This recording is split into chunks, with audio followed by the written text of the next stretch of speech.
যেই মাছে কাটা বেশি সেই মাছ খেতে মজাও বেশি। এটা ছোটবেলা থেকে শুনে আসছি আর বড় হয়ে সেটাই প্রত্যক্ষ করছি। বড় মাছের তুলনায় ছোট মাছগুলো খেতে বেশি সুস্বাদু হয়। আর এই ছোট মাছের মধ্যে বিভিন্ন ধরনের মাছ রয়েছে, সবই কিন্তু ভিটামিনে ভরপুর।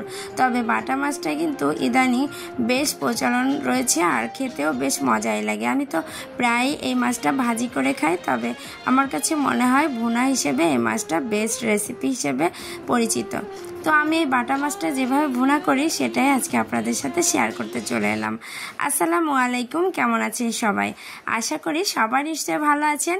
আর এই তো আজকে আমি চলে আসলাম প্রথমে লবণ হলুদ মেখে বাটা মাছ ভাজতে। প্রথমে এই মাছটাকে আজকে মচমচা না লাল লাল করে ভেজে নিচ্ছি, কারণ ভুনা করব যেহেতু, তো এটা মচমচা করলে কিন্তু ভালো লাগবে না, লাল লাল করে ভেজে নিলে সেটাই বেস্ট হবে। তো এখানে আমি এই যে মাছগুলো লাল লাল করে উল্টে পাল্টে বেশ ভালো করে ভেজে তুলে রাখছি। এই মাছগুলোই এখন ভুনার জন্য ফ্রাই প্যানে পরিমাণ মতো তেল দিয়েছি আর তেলের মধ্যে পরিমাণ মতো পেঁয়াজ দিয়েছি। পেঁয়াজ দেওয়ার নির্দিষ্ট কোনো পরিমাণ নেই, মাছ ভুনাতে যত পেঁয়াজ দেওয়া হবে ততই বেশি মজা হবে। তো আমি এখানে অল্প পরিমাণে পেঁয়াজ নিয়েছি, সেটা আবার একটু হালকা ভেজে এর মধ্যে দিয়ে দিচ্ছি বাটা মশলাগুলো, রসুন পেঁয়াজ আর কাঁচামরিচ।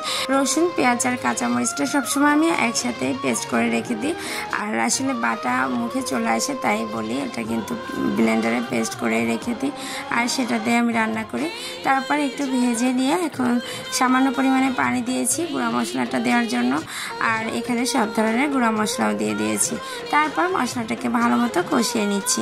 মশলাটাকে যখন প্রপারলি কষিয়ে নেওয়া হবে তারপর একটু পানি দিয়ে দিব। এখানে একটু না বেশ খানিকটা পানি দিয়েছি, কারণ আরেকটুও পানি দিয়ে দিব, এটাই হবে এই মাছ ভুনাটার ঝোলটা।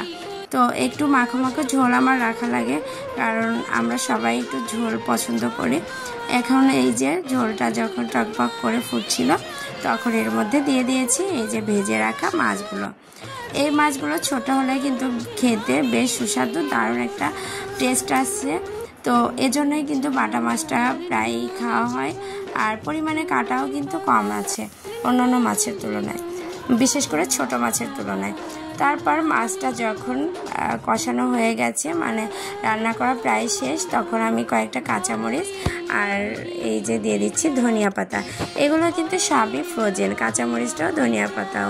লাস্ট পর্যায়ে কাঁচামরিচ আর ধনিয়ার পাতা দিয়েছি, তো আমার রান্নাটাও কিন্তু প্রায় শেষ। এই রান্নাটা কিন্তু খেতে বেশ সুস্বাদু হয়, আর বাচ্চার থেকে বড় সবারই ভালো লাগার মতো একটা রেসিপি হয়ে যায়, খুব সহজেই করা যায়। তো রেসিপিটা যদি আপনাদের ভালো লেগে থাকে অবশ্যই নিজেরা একবার ট্রাই করে দেখবেন, আপনাদের অবশ্যই ভালো লাগবে। তো আজকের ভিডিওটা এখানেই শেষ করছি। আর লাস্ট পর্যায়ে কিন্তু আমি একটুখানি লবণ দিয়েছি, কারণ লবণের পরিমাণটা একটু কম হয়েছিল। তো এই তো রান্নাটা শেষ করে এখন বিদায় নিচ্ছি। আল্লাহ হাফেজ।